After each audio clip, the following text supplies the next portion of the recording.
Washington. It's my job to introduce our next speaker. So, see, we have quality speakers here, and the next one is certainly a quality speaker. Patricia Mejia's professional career covers various industries, including as a professional ballet dancer, I didn't know that, in information technology, vocational rehab, hotel and restaurant management, and in the nonprofit space. Patricia has served as president for the Dallas chapter of American Society for Training and Development, was a class advisor for Leadership Rockwall, and is a liaison for the North Texas Behavioral Health Authority. But Patricia's nonprofit experience includes roles with the American Heart Association. She was Director of Learning and Organizational Development. Currently, she's the President and CEO for the Children's Advocacy Center for Rockwall County. And that's an interagency partnership dedicated to providing intervention, hope, and healing for children and families affected by abuse, trauma, and violence, and to the prevention of child abuse through education and training.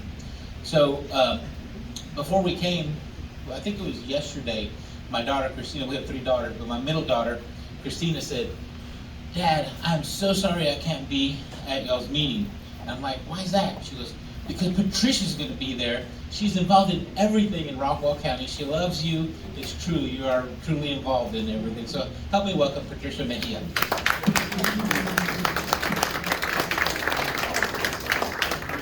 Thank you. Yeah, I will, because I tend to use my hands.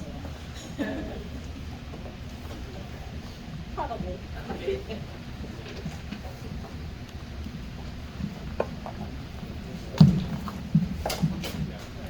Good. All right. Can everybody hear me? Yes. Good. Okay. Buenas noches a todos. Muchas gracias por tenerme aquí hoy. Welcome to November. It's a great time as we start to ramp up for all of the holidays and the celebrations that will be coming up in the next couple months. And while that chaos and frenzy can be part of the charm and the allure of this time of year, at least for some of us, right? It's so easy to get swept up into it and lose sight of some of the smaller, quieter, but no less important things around us.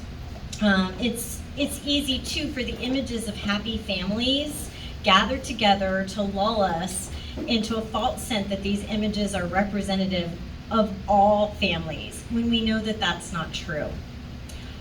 We are extremely blessed to live in an amazing lakeside community like Rockwall County. I think we can all say that very easily. However, child abuse knows no boundaries. As we gather here this evening, I know that child abuse can seem like it's a world away, but the reality is that it rages in the backgrounds of our lives as an ongoing and seemingly permanent healthcare crisis that affects 1 in 10 children. And that's exactly why the Children's Advocacy Center exists, not just during the holidays, but all day, every day, 24/7, 365 days a year. The Children's Advocacy Center is the only agency of its kind in Rockwall County. We work in agreement with public and private agencies to investigate, prosecute, and most importantly, provide healing services for children. Those partners include all 7 law enforcement jurisdictions in Rockwall County. So that's Rockwall, Heath, the Sheriff's Office, Fate, Royce City, the southern portion of Collin County, and the eastern border of Rowlett. It also includes Child and Protective Services, a couple different divisions. If you look at the Department of Family and Protective Services, they've got 5, 6, 7 different divisions, and we work with a couple of them. It includes the District Attorney's Office. It includes our sexual assault response team in Rockwall, and from a medical perspective, it also includes the REACH Clinic, which is actually based in Dallas. And what's so unique about the REACH Clinic is they are one of very few child abuse pediatricians. So there is a specialty, not just a pediatrician, but a child abuse pediatrician. And the skills and the knowledge and the art that they bring to the investigative process is just amazing. I know when I went through my training, I learned a lot from them. You know, normally if a child presents in the emergency room or somewhere else, they're looking for injuries that might correlate with motor skills for a child of a certain age. And they shared an example of a child, a 4-year-old boy that came in, and to anybody else that presented, it probably would have been dismissed. Something didn't sit right, they sent the child back for an x-ray, only to find that the child had 43 healing rib cage fractures. That is one of the levels and quality of partners that we work with. So together with our partners, we help reduce re-victimization, we remove barriers to investigation and treatment, and we enhance criminal prosecution with our coordinated approach to complex situations. Without a Children's Advocacy Center, so just 4.5 years ago, Rockwall did not have its own Children's Advocacy Center. And we had in 2014 a couple child fatalities. We had a pretty bad sexual abuse case of a 4-year-old girl. Our district attorney got a phone call in the middle of the night by law enforcement saying, we have a problem, we need to fix it. And that really served as the catalyst for Rockwall County finally getting our own Children's Advocacy Center. Law enforcement had always been here, CPS had always been here, they were doing their jobs. The law in the state of Texas says that any child that's a victim of sexual abuse must be taken to the closest Children's Advocacy Center. That's one of the beauties of Texas, the fact that it's in our Texas Family Code. And so the nearest Children's Advocacy Center was in one of the adjacent counties. It wasn't in our own community. And if a child made a disclosure, certainly law enforcement might take them there to get an interview. They would have a medical exam. But all the things that follow disclosure of abuse, children and families weren't getting. You know, you think about an incident of child abuse, and sadly we know that nationally we know that over 90% of children and their families know their perpetrators. And so as we think about that, if a perpetrator was somebody known in the family, maybe was the primary income earner for that household, and they're now in jail, it's really difficult for a mom who's thrown back into the workforce to pick up her child, take them to Dallas for an hour counseling session, come back and then tell her new employer, oh, I'm sorry, I'm gonna have to leave in a few hours again to go pick up my children from school. So the healing process was one that our partners here in our county recognized. Really our families were continuing to mull over this tragedy that happened. We say that child abuse is not a crime against the child, it's a crime against the entire family. And so now with the CAC here in Rockwall County, we really are together building a healthier community because the children are getting the help that they need. They're not living with these feelings and these emotions that get pent up. You know, it's that kindergartner that who has some, maybe outbursts and then goes on to elementary school and then middle school and high school, and throughout their educational career are labeled as that child with a problematic behavior because nobody ever stopped to ask what was the root of that problem. And so that's one of the things that we're able to address now, and again, really help address the healthcare pandemic, because the other thing that we see is that children who don't get the help that they need as a child, later on in life as an adult, they're more engaged in risky behaviors. They don't live to their full potential. They live with higher levels of suicidal ideation, depression, heart disease, and stroke. And they are also at risk for becoming a perpetrator. And so the model of the Children's Advocacy Center is breaking some of those, the things that can happen if they're not getting the help that they need. So Children's Advocacy Center offers a safe, secure, confidential, and probably the most important thing, it's a child-friendly environment. Children that have been victims of abuse often carry around a lot of guilt, a lot of shame, and a lot of fear. And when they walk into the CAC, who's been there? Anybody been there? I know Dana has. Gary Friedman is one of our board members. It's a place that looks like kids are welcome here. They see, kids often feel like people know just looking at them that something has happened. So then they walk into a place like that, it feels like, oh, okay, maybe other kids have been here. And it really starts to strip away some of the stress that they carry walking into the door to be able to talk about what happened. And that's exactly what we do. There's somebody that looks like you and I that sits there and talks to them. Again, we opened our doors just 4.5 years ago. April of 2018 is when we began full services. Since that time, we have served 2,428 unduplicated children and families in Rockwall County. So for all of those who, when the Children's Advocacy Center was first getting started, I think one of the biggest things I heard in terms of barriers was a belief that that doesn't happen here. It happens in Dallas, it happens in Greenville, it happens in Terrell. It doesn't happen here. We know, again, child abuse knows no boundaries, and it cuts across every single socioeconomic boundary that there is. What I'm really proud to say is that our Children's Advocacy Center, not all advocacy centers are exactly alike, but when ours was formed, all of our partners, all the people that I mentioned, we decided that we would treat every form of abuse. So infant to age 18 or adults with any developmental delays, that we would see children that were victims of physical abuse, sexual abuse, neglect, domestic violence, or witness to a crime. Some counties, again, due to bandwidth and density of population, Houston, for example, they are only able to see children that are victims of sexual abuse. And so that's one of the things that makes our county different, is that we will work with all types of allegations. But again, over 2,400 children that have walked through our doors. Every day at the CAC, we're met with a new crisis. Most days, it's about the effects of abuse that are inflicted upon children. Children like Jane. Jane is a 15-year-old girl. Her mom dates a man that makes Jane uncomfortable. Her mom works at night, and he begins to sexually abuse Jane. When Jane tries to tell her mom defends the boyfriend and calls Jane names, blaming the abuse on Jane. In an unsafe home, Jane runs away, and within 48 hours, Jane is approached by a man who promises her a place to live, security, and comfort, all in exchange for money that Jane makes for selling her body. This is an interesting fact. 93% of trafficked teens have a history of sexual abuse. Fortunately, Jane was recovered in a child sex trafficking bust, and Jane is seen at the Children's Advocacy Center, provided with the services she needs to recover from her trauma of abuse and sex trafficking. Then there's John. John is a 10-year-old boy. He is the oldest of 3 siblings. His parents fight often, and he shields his siblings from the abuse and chaos in their home.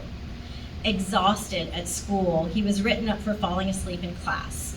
John was beaten excessively by his father for getting in trouble at school. With our assistance, he was seen at the REACH clinic.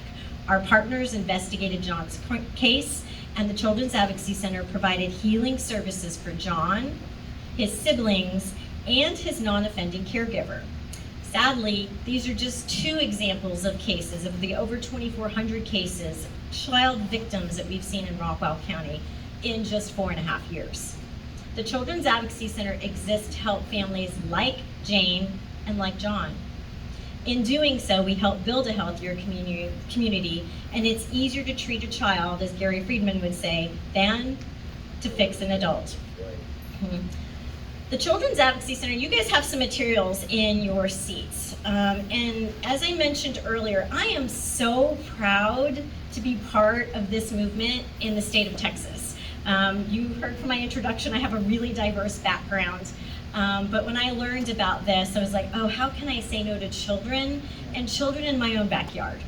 And so we're very proud of the fact that we are accredited by the National Children's Alliance. So there's a national organization that has standards and guidelines that Children's Advocacy Centers in all states must follow. And then we are also accredited by the CACs of Texas, and that's this brochure here. The Texas standards, so standards that are set out by CAC Texas, are much more rigid than the National Children's Alliance, and so we get grandfathered in because of that. But Texas is doing a terrific job. Texas is leading the country on how to do this and how to do this well. The model is complex. As I mentioned earlier, we work with all 7 law enforcement jurisdictions, plus the CPS office, plus the district attorney's office, plus medical and mental health professionals. That's not an easy task to coordinate all of those people working together, but we do so with the memorandum of understanding and with specific criteria and guidelines that we've put in place. The other thing that's really beneficial in the state of Texas is that we are part of the Texas Family Code. So when Children's Advocacy Centers first got started in Birmingham, Alabama, they didn't have that kind of support. And the fact that we're in the Texas Family Code says a lot. And one of the things that the Texas Family Code says, which you might not know, I didn't know this until I stepped into this role. In the state of Texas, every adult is considered a mandatory reporter. So not just teachers, not just nurses and medical physicians, they are professional mandatory reporters. But all adults in the state of Texas are considered mandatory reporters, and that's terrific. Again, I didn't know this before I stepped into this role, and so now I do. And I'm going to leave you with some information, because now that you know that, what do you do if a child chooses you as their safe person and a safe person that they can share something with? And I'll share that information with you. But that's in our brochure that's branded with our local Children's Advocacy Center. And I'll just point out on the back there's a QR code that you can scan for more information on our website, also for donations. So as we think about the Children's Advocacy Center, again, I'm just so proud to be part of this movement in Texas. The collaborative response that we have to joint investigations really and truly makes a difference. I told you how our law enforcement partners felt when they knew kids were getting the interviews that they needed and the investigation was going on, but they knew that the children and their families were just floundering with these emotions they didn't know what to do with. And that's why counseling is so critical. So you'll see there in the state of Texas, this is a couple years old, this data. There are now 70 Children's Advocacy Centers in the state of Texas. We lost one. We were number 70 to open our doors, so I love that. And as of a few years ago, this brochure is 2018, but we have served almost 65,000 children in the state. Oh, that's awesome. And making a huge, huge difference. Really proud of that. So as the holidays draw near, right, it's important that we keep families like this in mind. How many of you are planning gatherings for Thanksgiving or Christmas at your house, right? How many of you have children, grandchildren, nieces, nephews, right? So even if stories of Jane and John are not your story, the holidays are a good time to talk about and to take steps to keeping children safe. We know nationally, data from reported cases indicates that over 90% of victims know their perpetrators, know, love, and trust them. And that's because perpetrators hide in plain sight. It's why Jerry Sandusky happened at University of Pennsylvania, Larry Nassar with the U.S. Women's Gymnastics team. These were people of influence and affluence that had access to kids. Yes, they abused their power, but they are people that we know. In fact, while the national average is over 90%, in Rockwall, the data that we have from cases reported in the last 4.5 years, 98% of victims knew their perpetrators. So as we gather for the holidays, here are some things that you can do to keep your family safe. Things like making sure there's a designated adult. What happens, right? There's the adult room and then there's the kids room. And who pays attention to the kids? Anybody? No one. Oh, they'll be fine, right? They'll keep themselves entertained on video games or technology. And we know perpetrators linger on technology. They will groom young girls for 2 years on Facebook or Snapchat or Instagram before they step in. And in that period of time, they have come to know that child. They know the things they struggle with. They know the people in their family. They know about mental illness. They know about substance abuse. So when that child gets to the point where they're just fed up and they want to run, they will disclose to their friend on social media that they're going to run away. And this perpetrator will step in and says, "Don't worry, sweetheart, you won't be alone. I'll pick you up at the 7-Eleven right around the corner from your house." And it starts with shelter and a promise of caregiving and food and nice clothing and a cell phone and nails and a nice purse. And then it's like, remember that purse? Maybe that was a really expensive gift. And in exchange for that, I just need you to do one thing for me. And then it starts. And so it's really difficult. We do have trafficking that takes place in our county. And we are forming a formal response to how that will be addressed. But it's important for all adults to be aware of what the facts are. In our little Children's Advocacy Center brochure that you have in your hands, you'll see on the inside some do's and don'ts, but you'll also see some things about, I'll have to get you information about myths and facts about child abuse. But the most important thing to remember is not to panic. If a child sees you as a safe adult, maybe you're their Sunday school teacher, maybe it's your grandson's best friend that's going to come to you. The most important thing to remember is do not panic. Listen to what they have to say and know that you do not have to be conducting the investigation, but what you do need to do is you need to make a report. And on the inside of the brochure, there's information about the child abuse hotline. The number is 800-252-5400. You do not have to know the details. You do not have to have witnessed it. You can even remain anonymous. The most important thing that you can do is make this phone call. We tell children who come for tours at the Children's Advocacy Center, we've had Girl Scout troops come through, we have third graders come through, sixth graders at different schools for special projects. And I talk to them as leaders.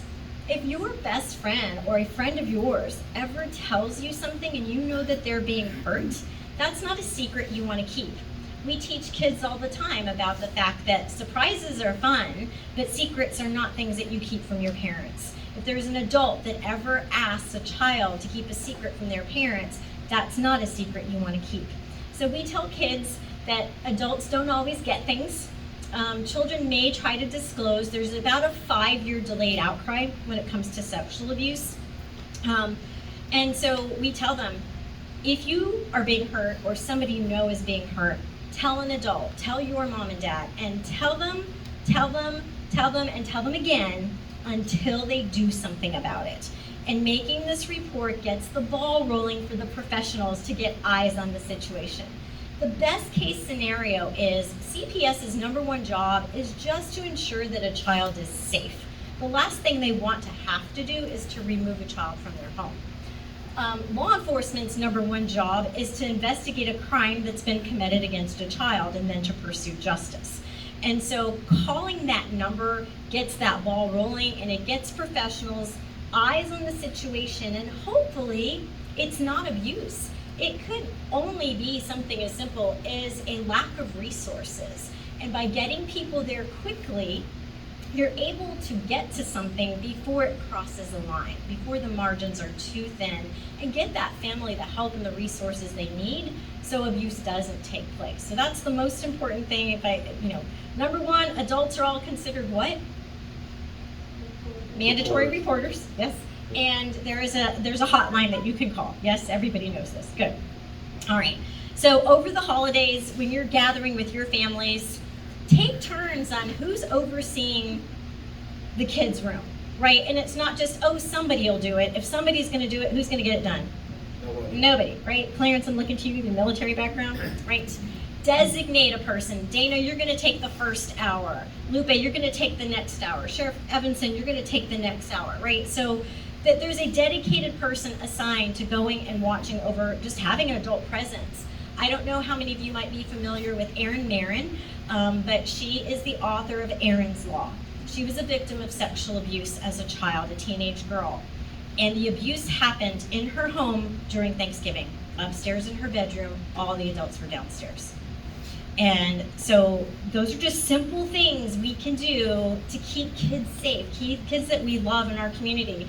Anybody who knows me knows, we're a blended family. I've got 3 kids, but really I have an army of kids because all my friends' kids end up being mine. And I just love that. But we need other adults. We talk about the fact that it takes a village. It really does. We need other adults speaking truth into our children's lives. And parents often think, oh, if something happened, my child will tell me. They won't. It is really hard for a child to disclose something like that to their parent because they know it's going to hurt. They know it's going to be hard on them. And so many times it's easier to disclose to a trusting adult that is not a family member. And so that's a myth. Set guidelines in your home for kids. So if you're the after school house that kids like to go to, or grandma's house, no closed doors. Keep all doors open. When it comes to technology, that's a huge area right now for predators to linger with your children. Set parameters. You know, a lot of times kids will say, "Oh, that's just my friend," but you can be, you know, texting with people on the phone or playing these games that aren't another 12-year-old girl or boy. They're a 35-year-old predator somewhere, you know, maybe down the street. So guidelines around technology. Get your kids to tell you who their friend is. Is it somebody you know? Do you know their name? Do you know where they live? Have I met their parents? And having conversations around, you know, it's okay to play these video games, and it's okay to play games and have smartphones and these things, but we're going to do it in a smart way. Technology contracts are a great way to start kids early. You know, they get to earn time on the phone, on games, different things, and negotiating, and it really sets them up for having accountability and responsibility as an adult later on in life. But the other thing is important is listen to your kids. Listen between the lines. Sometimes they might try to tell you something, but they don't know how. Listen to who they want to spend time with and they don't want to spend time with. If they start saying, "Oh, I don't really want to go over there," okay, they may have a good reason. It may not be abuse, but they might have a good reason. And let them feel empowered that they have a voice in that, in their relationship with you. And also empower them to greet people or thank guests in a way that they're comfortable with. I know growing up, Hispanic family, what? Dale un abrazo, dale un besito, you know, give them a hug, give them a kiss. Not all kids are comfortable with that. So just be sensitive to that. A high five is great, a shake, a elbow, fist pump, whatever. And so, again, thinking about the holidays coming up, that's one thing I love to plant a seed because we have a huge opportunity come right up now with Thanksgiving and with Christmas. And if you think about it, and there are other groups that you're interested in us coming out and talking to, we offer training for free. We'd like to do groups of 10 or more. We could do face-to-face. It can be done at the center. It could be wherever you would like. We could even do it virtually if there's still some health sensitivities. So being cognizant of that. And so as you gather with your families in the day to come, don't let the holiday music, the ringing of the bells and the clinking of glasses drown out the quiet voices of children who need our help. And ways to support us. So number one, education and awareness. You have our brochure. Again, there's a QR code on the back. Our website is also on here. Please just check out our website and see what services we offer. And we're always in need and are very grateful for donations of any kind. Particularly if you think about April. April is nationally known as Child Abuse Awareness and Prevention Month. And most of you have probably seen that every year we like to go blue, and we go blue in a big way. Our Go Blue for Kids campaign is really about creating awareness about the fact that child abuse happens. It's happening in Rockwall County, and it's going to take all of us standing in the gap and making a difference to be that change. So April is a terrific way to get involved if you have a small business. There are just different ways to contribute to create awareness. You'll see a lot of the businesses that have supported in the past will have a little blue ribbon sticker in their window. That means that they were a supporter of standing against child abuse. And so I know when I'm looking for places to shop, if I know that this business is also contributing to something that's greater than I am and making a difference in child's life, I'm probably likely to take my business there. Volunteering is another great way. We have volunteering responsibilities on a number of different levels. At the center, we have volunteers that are trained in family engagement or child engagement. So if a primary victim is the 6-year-old girl, but there's also a 3-year-old sibling, we'll probably bring both of them in for a forensic interview. And while the primary victim is in the interview, we need a volunteer who's in with the 3-year-old observing. Because there's often a partner, whether it's law enforcement or CPS, may want to talk to the non-offending caregiver. And that's really important at our Children's Advocacy Center. Again, we're very small. We have bursted at the seams. We've outgrown our space. But perpetrators are not allowed on the premises. And so that is a space that's dedicated to children to feel safe and to feel secure.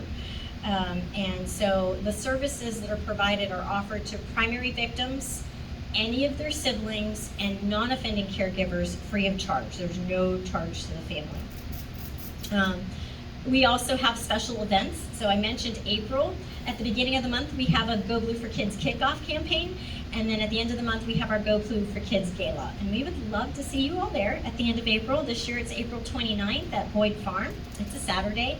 And then in September, who knows what our signature event is in September? Our Bubbles and Bags event is in September. That's a whole lot of fun, and it's a great event as our a lot of our first responders. It's a designer purse bingo event. So we play bingo, and for each round, our first responders model the designer handbags, and then the ladies who win that round win the handbag. But it's a lot of fun.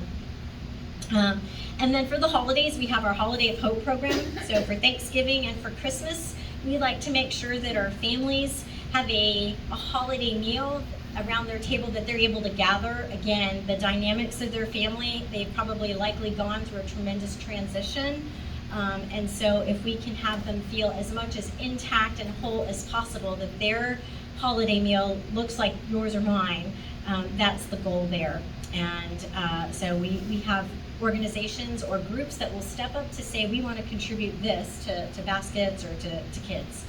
And then we have some third-party events. Third-party events are always very helpful. We've had kids come and say, you know what, I have everything I need, and for my birthday this year, I want to do something for a child. And so they've done pajama parties. So in lieu of a gift, they've asked their friends to come to their party and bring pajamas in a size that they would wear, or coloring books, or gift cards. We've also had a couple communities in Rockwall say, hey, we're having our homeowners association gathering, and in lieu of gifts, we would love to give back. And so things like that are always very helpful, especially as the holidays are coming. And then again, I extend an invitation to each and every one of you to come out and take a tour. If you haven't seen the facility, it is just amazing. It's one thing to talk about the process and how we work and the dynamics and the outcomes that we're getting. And believe me, we're getting some good outcomes. But when you come and you walk through the space and you see how it all comes together, it really is amazing. And it's such a blessing. We were very intentional about how things were designed when we opened the facility, and it really is a blessing to still see kids walking through those doors and gravitating to the spaces that were so intentional, that were really designed to shed light on where there was darkness and to offer healing where there was hurting. So I'll pause right now before I wrap up with my final comments, but I'll ask if you have any questions. Yes, over here. So I know there's also, it's not just adults on children, it's children abusing children. Yes. Do you have statistics on that? Have you seen that here? Yes, we do see an increase in the rise of juvenile perpetrators or children offending on other children. It's usually older children on younger kids. It could be siblings, but we are seeing that, yes. Not a question, but a statement. The staff that Patricia has assembled is unbelievably qualified. They are phenomenal. They are really, truly a gift from God. Yes. I mean, I prayed when we opened this center because I'm like, I don't know what the heck I'm doing. But we did it, and I just prayed that He would bring the right people to the table, and He certainly has. Yes. Question here? So to clarify, the center is a like a safe house where they live, or no? No, that is an excellent question, because that is a misperception. Sometimes they think, oh, kids live here. Once upon a time, even in Texas, when a child was a victim of abuse, what used to happen is the child was removed from the home.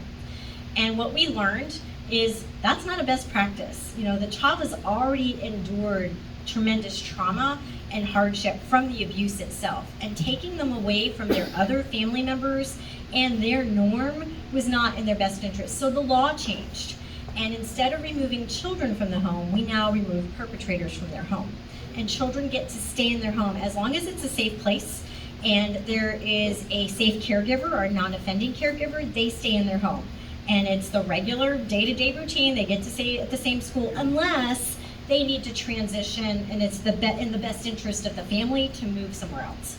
But if that's what you coordinate. That's what we coordinate. When anybody calls that 800 line, the child abuse hotline, That report goes to law enforcement, it goes to CPS, and it comes to the Children's Advocacy Center. So all three of us are reading those reports every single day.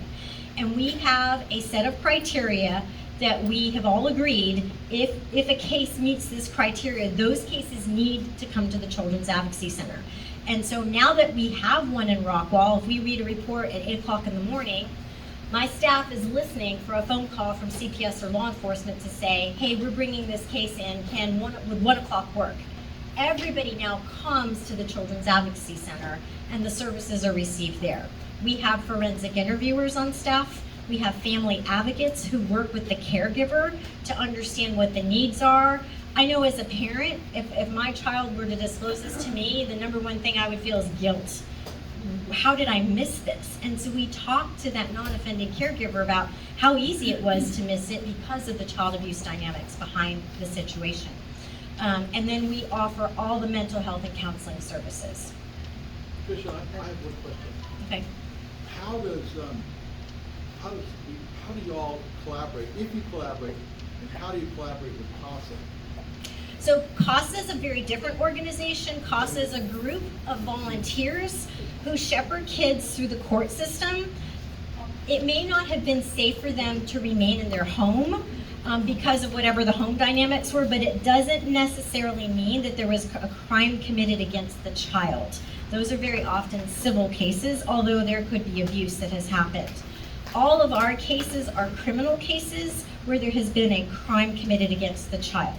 If CPS determines the home is not safe to remain in and there's no familial placement, they will remove a child and they might end up in foster care, and then they may end up with a CASA representative.